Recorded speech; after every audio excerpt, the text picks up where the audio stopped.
The detention facility on Kepler 442b hummed with the low vibration of energy barriers and environmental processors. Commander Zalth of the Hegemony military surveyed the rows of holding cells through his compound eyes, his chitinous mandibles clicking in satisfaction. The human prisoners sat in their assigned positions, backs straight, hands visible. Perfect compliance, as expected from a defeated species. The war had lasted 3 standard cycles, and the humans had fought with a desperation that surprised the galactic community. Most species surrendered once they realized the technological gap between them and the hegemony. Humans had continued fighting even when their ships were reduced to scrap metal drifting in the void. Even now, as prisoners, they maintained their rigid military discipline. Zalth paused at Cell Block 7, where the female human soldiers were housed. According to Hegemony protocol, females of any species were to be processed separately from males due to different biological requirements. The humans called them women, he recalled from the briefings. These particular prisoners had been captured during the defense of the Sol system's outer colonies. Intelligence reports indicated they had continued fighting even when their ammunition ran out, using improvised weapons and hand-to-hand combat. "Commander," his aide, Lieutenant Vesh, approached with a data pad clutched in his secondary arms. "The Earth delegation has finally responded to our terms." Zalth accepted the device, his optical sensors scanning the translated text. The message was brief, formal, and utterly predictable. The humans would not surrender their remaining colonies. They would not submit to hegemony rule. They would not stop fighting until every human in the galaxy was dead or free. "Irrational," Zalth muttered, his translator converting the clicks and whistles of his native language into standard galactic. "Do they not understand they have lost? Their fleet is destroyed. Their homeworld is blockaded. These prisoners represent nearly 10% of their remaining military forces."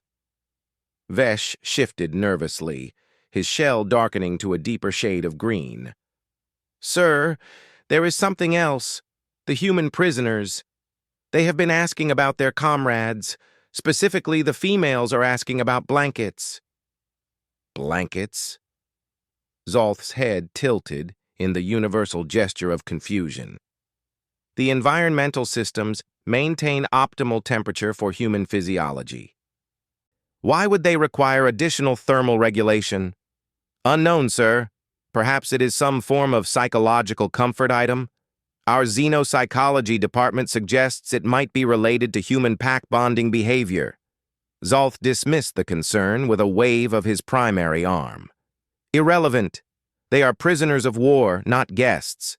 They receive adequate nutrition, environmental controls, and medical care as required by galactic law. Anything beyond that is unnecessary." The truth was, the hegemony had been studying these humans for months now. Every species in the galaxy followed predictable patterns when faced with overwhelming force. The aquatic Delphians became passive and withdrawn. The hive-minded Zephyrians simply shut down their autonomous functions. The proud Altarian warriors became bitter, but compliant. Humans were different. Even in captivity, they remained alert, organized, and somehow dangerous. The female prisoners had established their own command structure within days of capture. They exercised in coordinated groups, shared information through subtle hand signals, and maintained their equipment with whatever materials they could improvise. The male prisoners did the same in their section. What bothered Zalth most was their eyes. When other species looked at their hegemony captors, he saw fear, resignation, or submission.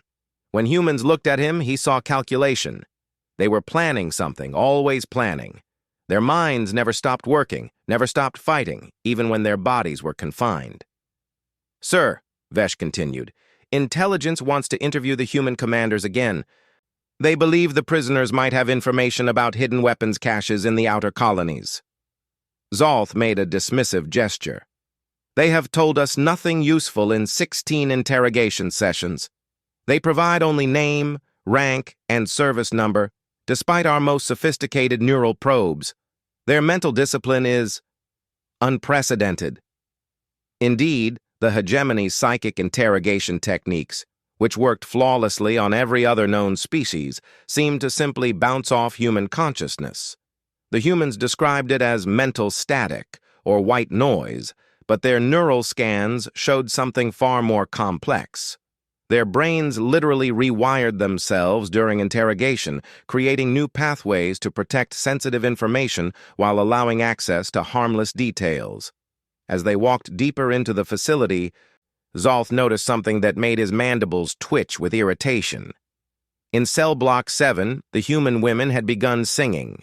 It was a low, harmonious sound that somehow carried despite the acoustic dampening fields. The melody was unfamiliar, but the effect was immediate and obvious. The other human prisoners, both male and female in adjacent blocks, had begun to synchronize their movements with the rhythm. "Turn off their vocal capabilities," Zolth ordered. "Sir, the review board specifically prohibited that action. Human vocal communication appears to be essential for their psychological health. Removing it caused severe depression and self-harm behaviors in test subjects." Zolth's frustration grew. Every standard prisoner management protocol seemed to fail with these creatures. They turned deprivation into motivation, isolation into strength, and now they were using music as some form of resistance communication. The singing continued for nearly an hour before fading to silence. In that time, Zolth observed something that made his combat-hardened nervous system tingle with unease. The humans in every cell block had begun moving in subtle coordination, not obviously enough to trigger security protocols, but with a precision that suggested complex planning and communication. "Commander," Vesh whispered, "look at Sector 12. Zolth focused his optical sensors on the indicated area. One of the human women, a lieutenant according to her captured uniform, had positioned herself near the energy barrier of her cell. She was staring directly at him with those unsettling binocular eyes that humans possessed. When she was certain she had his attention, she smiled. It was not a friendly expression. Human facial configurations during positive emotions typically involved upturned lip corners and visible dental structures. This was different. This smile contained something that made Zolth's exoskeleton feel suddenly inadequate. It was the expression of a predator that knew something its prey did not. The woman raised her hand and made a gesture with her fingers. Zolth's translator had no reference for it, but somehow he understood the message perfectly. It was a countdown. 3, 2, 1. Nothing happened. The facility continued its normal operations, security systems showed green across all boards, and the prisoners remained in their designated positions. But something had changed.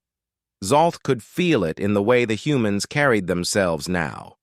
The anticipation in their postures, the subtle exchanges of glances between cells. "Sir," Vesh's voice had acquired a tremor that Zolth had never heard before. "Long-range sensors are detecting ships approaching the system." "Hegemony vessels?" "No, sir. Unknown configuration. They're not responding to our identification requests, and they're not showing up properly on our targeting systems. It's almost like they're invisible to our sensors." Zolth felt a chill that had nothing to do with environmental controls. The humans in the cells had begun singing again, but this time the melody was different. It was triumphant, aggressive, and somehow familiar. His memory banks searched through recorded human cultural data until he found a match. It was something called a battle hymn. The woman who had made the countdown gesture was still watching him, and her smile had grown wider. Now Zolth could see what that expression really meant. It was not cruelty or madness, though both of those would have been easier to comprehend. It was hope. Hope from a defeated enemy. Hope from prisoners who should have been broken. Hope from a species that had lost everything and somehow still believed they could win. For the first time since the war began, Commander Zolth felt something he had never experienced in 3 decades of military service. He felt afraid. The human woman pressed her face closer to the energy barrier and mouthed a single word that his translator captured. Incoming. The first explosion rocked the detention facility at 0347 hours station time. Emergency lighting bathed the corridors in red as Zolth's worst fears materialized before his optical sensors. The supposedly invisible ships had somehow penetrated 3 layers of orbital defenses without triggering a single alarm until they were already firing on the facility's shield generators. "How?" Zolth demanded as he rushed to the command center, his exoskeleton clattering against the metal flooring. "How did they get past our sensor nets?" Lieutenant Vesh was frantically manipulating holographic displays, trying to make sense of the tactical situation. "Sir, the attacking vessels appear to be using some form of adaptive camouflage. Our sensors register them for moments at a time before losing lock. It's like they're not fully there." Through the facility's transparent aluminum windows, Zolth could see the attacking ships now. They were smaller than hegemony vessels, sleeker, and moved with an organic fluidity that defied conventional physics. Weapon signatures indicated they were using projectile weapons rather than energy beams, which explained why the facility's defensive systems had been so ineffective. The shields were designed to disperse energy attacks, not solid ammunition traveling at relativistic speeds. "The prisoners, sir," Vesh pointed at the security monitors. "Look at the prisoners." Every human in the detention facility was standing now, pressed against their cell barriers with expressions of fierce joy. They were no longer singing their battle hymns. Instead, they were shouting, calling out in their native languages with voices that carried hope and defiance, despite the acoustic dampening fields. In Cell Block 7, the women prisoners had organized themselves into formation despite their confinement. The lieutenant who had counted down earlier was now clearly visible as their leader, issuing orders through hand signals and facial expressions. Even as prisoners, even behind energy barriers, they were soldiers preparing for action. "Sir, incoming transmission from the attacking vessels," the communications officer announced. "They're demanding immediate surrender and the release of all human prisoners." "Ignore it," Zolth ordered. "Deploy the reserve shields and prepare to execute the prisoners if necessary. They cannot be allowed to return to their forces with intelligence about our operations." The response came not through communication channels, but through actions. The attacking ships suddenly stopped their seemingly random movement patterns and formed a precise combat formation around the facility. For the first time, Zolth got a clear look at their hulls and felt his mandibles lock with shock. The ships were marked with symbols he recognized from human cultural databases: stars and stripes, eagles, and text in the Earth language called English. These were not just any human vessels. These were ships of the American Continental Alliance, the most aggressively militaristic of Earth's political entities. Another explosion, closer this time. The facility's main power grid flickered as the shields finally collapsed under sustained bombardment. Through the communication system, static-filled voices began speaking in English, coordinating their assault with professional precision. "Breacher teams to entry points Alpha through Delta. Medics on standby for prisoner extraction. Rules of engagement are weapons-free, but priority is prisoner recovery, not enemy casualties." Weapons-free, but focused on prisoner recovery? Zolth found this tactical approach confusing. Standard doctrine dictated maximum enemy elimination during rescue operations to prevent future threats. Why would they prioritize anything else? The facility shuddered as shaped charges detonated simultaneously across multiple access points. Smoke began filtering through the environmental systems as human soldiers in powered armor advanced through the breaches. Their movements were coordinated, professional, and terrifyingly efficient. "Sir, they're jamming our communication with command," Vesh reported. "We're cut off."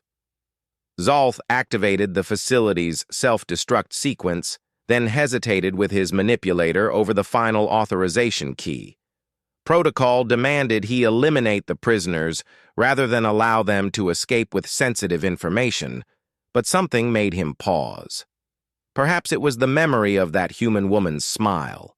Perhaps it was simple curiosity about what these aggressive humans would do next. The decision was made for him when the command center's main door simply disintegrated. Human soldiers in advanced combat suits flowed through the opening like water, their weapons tracking every movement with mechanical precision. But they did not fire. "Hands visible, step away from control surfaces," one of them commanded in accented Galactic standard. The voice was female, processed through the suit's external speakers. "We are here for our people. Comply and no one gets hurt." Zolth raised all four of his arms, noting that Vesh and the other hegemony personnel were doing the same. The humans could have simply shot them all, but instead, they were following what appeared to be rules of warfare. Even during a rescue operation, even when facing their enemies, they maintained discipline. "You're too late," Zolth said, his translator rendering his clicks and whistles into words the humans could understand. "The prisoners will be executed rather than—" "Yeah, about that." The lead human soldier removed her helmet, revealing features that matched the description of the species. Bilateral symmetry, binocular vision, and that predatory mouth structure. "Your self-destruct is disabled, your execution protocols are locked out, and your prisoners are already being extracted. My technical specialist is really good at her job." As if to emphasize the point, the facility's internal communication system activated with a new voice. "This is Technical Sergeant Maria Santos to all American personnel. Facility security is neutralized. All prisoners are accounted for, and medical teams are en route to cell blocks. ETA to full extraction is 18 minutes. The human officer smiled at Zolth with that same unsettling expression he had seen from the prisoner earlier. "Sergeant Santos used to work for your intelligence division before she decided she preferred our dental plan." "A traitor?" No, Zolth realized. A human spy, operating within hegemony systems for who knew how long. The implications were staggering. How many other humans were embedded in their operations? How much did Earth really know about hegemony capabilities? "Move!" another soldier ordered, gesturing toward the corridor with his weapon. As they were escorted through the facility, Zolth observed the human rescue operation with professional interest despite his circumstances.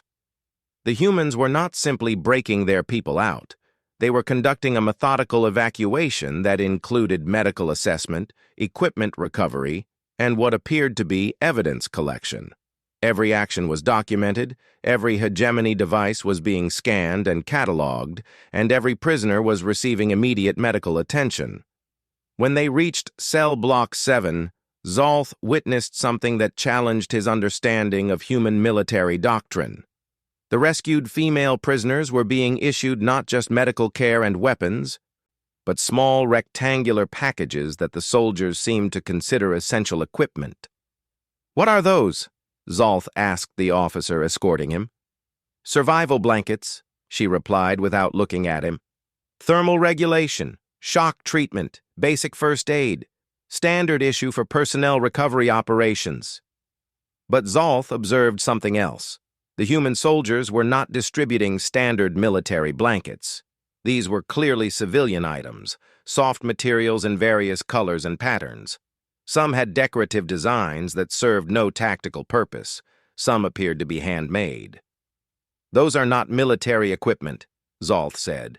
The officer paused and turned to face him. "No, they're not. Those are personal blankets donated by families back home. Every rescue ship carries them for prisoner recovery operations. Regulation says we provide thermal regulation materials. Nothing in the regulation says they have to be ugly." One of the female prisoners, the lieutenant who had been their leader, was now wrapped in a blanket covered with small images of Earth animals. She was crying, but her expression was not one of relief or weakness. She was crying while maintaining perfect military posture and scanning the corridor for threats, as if emotional release and tactical awareness were not contradictory concepts. "Sergeant Thompson," she said to one of the rescue soldiers. "Status on the other facilities? Are we the only ones?" "Negative, ma'am. Simultaneous operations at 17 locations. All successful. We're bringing everyone home."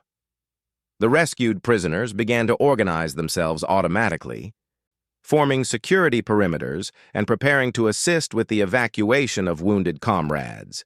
But they did so while clutching their civilian blankets, these small pieces of home that someone had thought to include in a military operation. Zolth found himself studying the face of the lieutenant as she coordinated with the rescue forces. She was the same woman who had smiled at him earlier, who had counted down to rescue, who had maintained hope in an impossible situation. Now she was free, armed, and surrounded by her fellow soldiers. She noticed his attention and approached him, still wrapped in her animal-decorated blanket. "You want to know why we don't break," she said quietly. "You want to know why humans keep fighting when every logical analysis says we should surrender." Zolth nodded, genuinely curious despite his circumstances.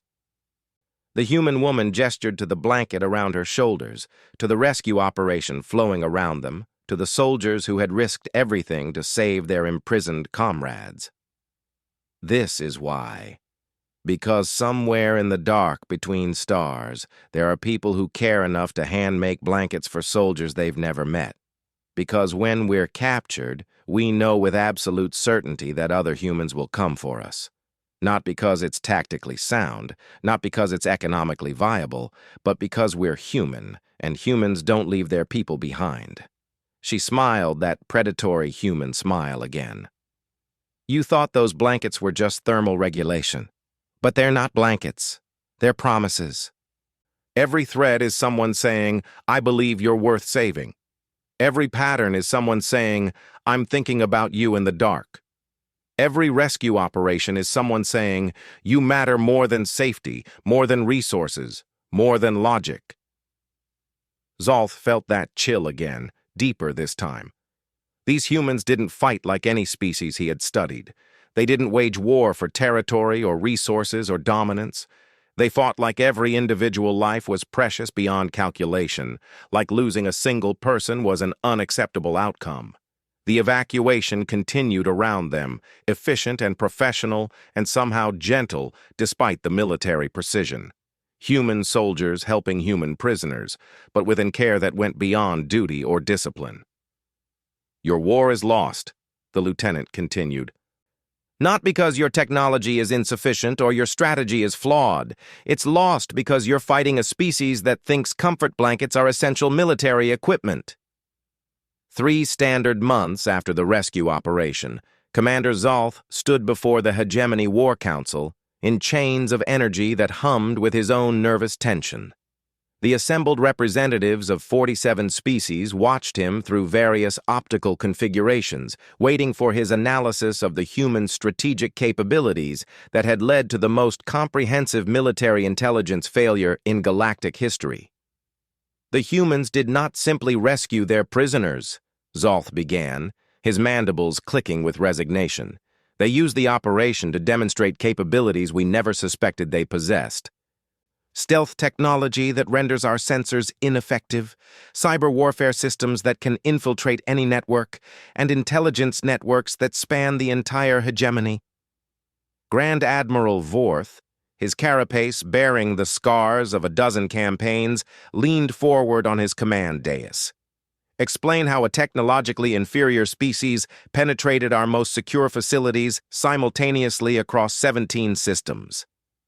Zolth's optical sensors focused on the holographic display showing the tactical analysis of the raids.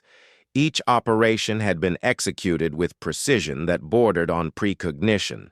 The humans had known exactly where every prisoner was held, exactly how each facility's security operated, and exactly when to strike for maximum effectiveness.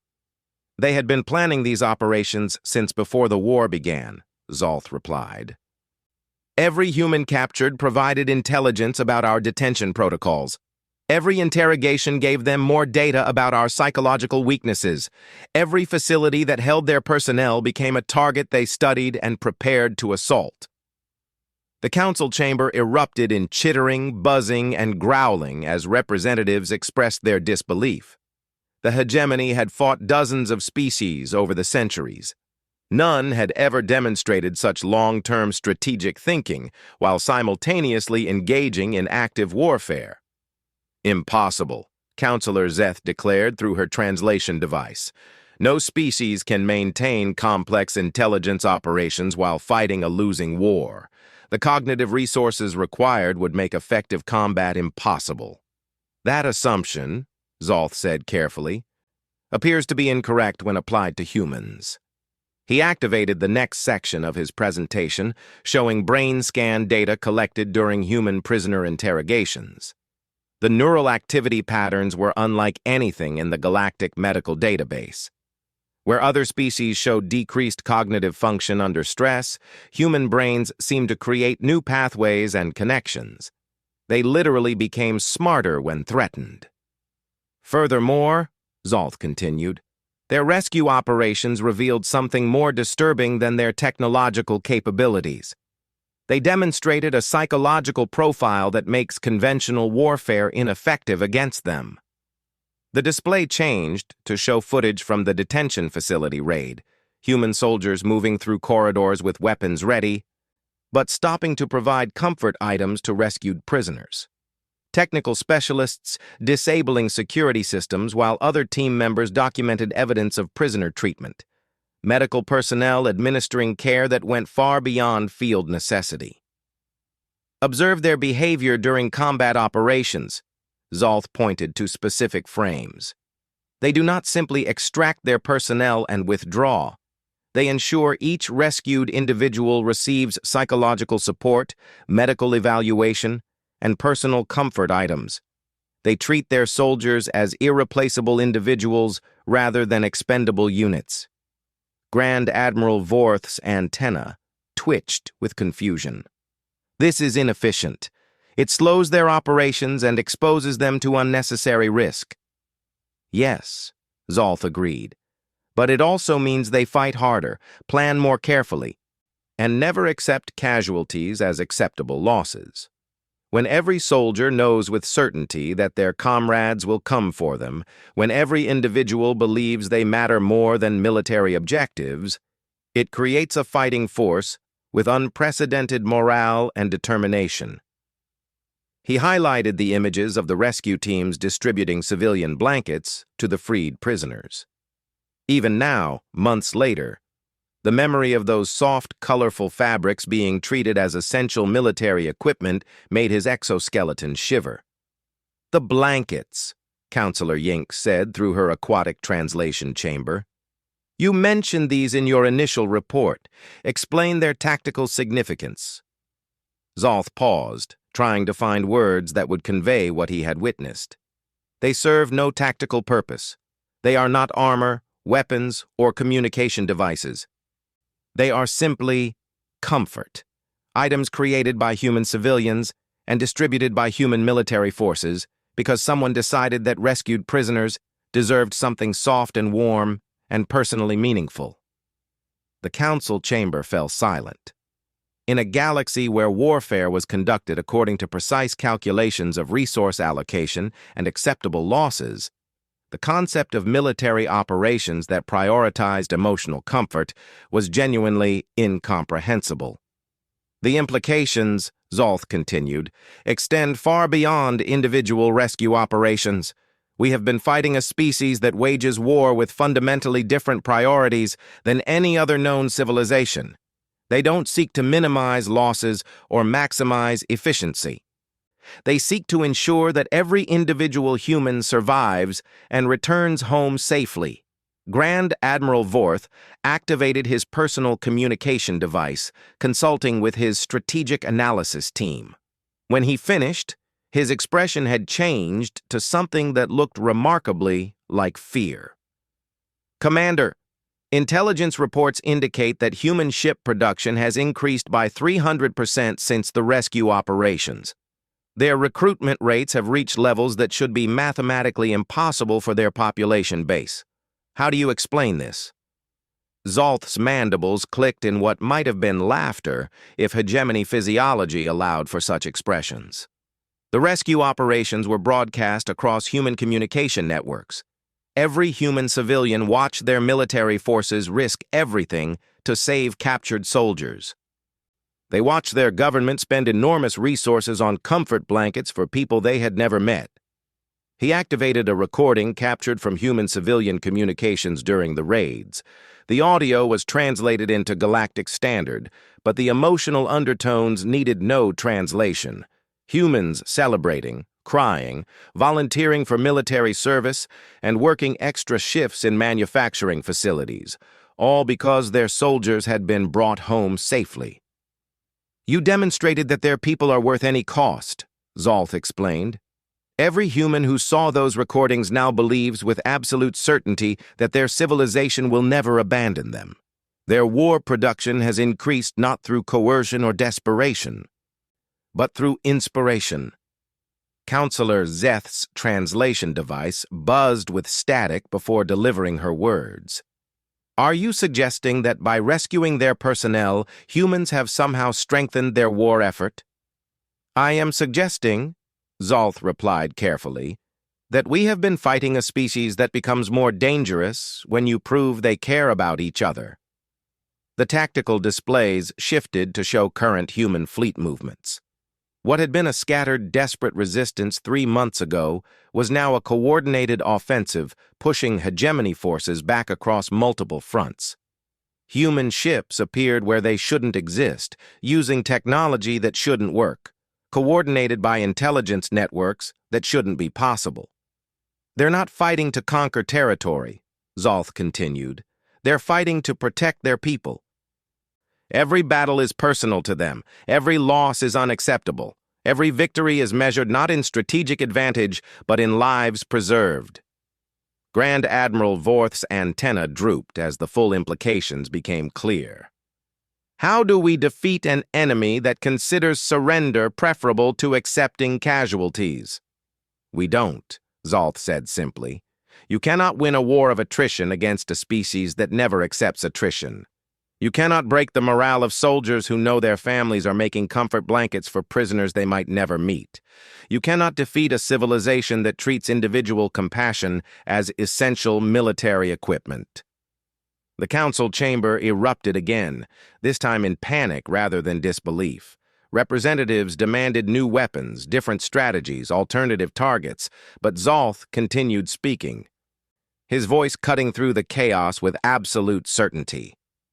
"The war is lost, not because humans are stronger or more numerous or more technologically advanced. It's lost because they're human, and humans have somehow convinced themselves that being human means never giving up on each other." He gestured to the tactical displays showing human rescue operations across 17 different systems, all executed with precision that spoke of months of careful planning during active warfare. They rescued prisoners of war and gave them blankets, soft, colorful, individually made blankets created by people who will never meet the soldiers who used them. That level of civilization-wide commitment to individual welfare is not a military tactic. It's a fundamental characteristic of their species. Grand Admiral Vorth was silent for several minutes, studying the data streams and tactical analyses. When he finally spoke, his voice carried a tone Zolth had never heard from a hegemony commander. "Recommendation, Commander?" "Immediate ceasefire," Zolth replied without hesitation. "Open negotiations for unconditional surrender. And hope that a species capable of mass-producing comfort blankets for strangers is also capable of mercy for former enemies." The irony was not lost on him. The hegemony had intended to study human weakness through prisoner interrogation. Instead, they had discovered a strength that made military victory impossible. By capturing human soldiers, they had forced humans to demonstrate the depth of their commitment to each other. As Zolth was escorted from the council chamber, he reflected on the conversation with the rescued lieutenant who had explained why humans don't break. She had been correct about everything. The blankets weren't just thermal regulation. They were promises. Promises that said, "You matter, we remember you, we will come for you, and you are worth saving." The hegemony had spent centuries conquering species that fought for territory, resources, or survival. They had never encountered a species that fought for love, and love, it turned out, was a much more dangerous opponent than anyone had anticipated. In the distance, through the chamber's transparent walls, Zolth could see human ships maintaining their positions around the hegemony home system. They weren't attacking. They were simply waiting, demonstrating the patience of a species that had already won. Somewhere aboard those ships, he knew, there were probably more of those civilian comfort blankets, waiting for whatever hegemony prisoners might need rescue next.